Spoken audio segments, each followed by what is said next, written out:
அஸ்ஸலாமு அலைக்கும் வரஹ்மத்துல்லாஹி வபரகாத்துஹு. என் பெயர் எம்னசியா.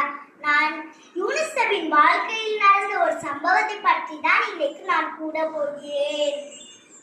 அல்ஹம்துலில்லாஹி ரப்பில் ஆலமீன் வஸ்ஸலாத்து வஸ்ஸலாம் அலா சய்யிதினா முஹம்மதின் வ ஆலிஹி வ ஸஹ்பிஹி அம்மா பஹத். யூனுஸ் என்ற ஒரு நபி இருந்தார். அவர் 1,00,000 பேர் கொண்ட ஒரு சமூகத்திற்கு ஒரு நபியாக அனுப்பப்பட்டார். அங்கு உள்ள மக்கள்கள் எல்லாம் சிலைகளை வணங்கி வந்தனர். யூனுஸ் நபி சிலைகளை வணங்கக்கூடாது, அல்லாஹ் ஒருத்தனை மட்டுமே வணங்கணும் என்று போதித்தார்.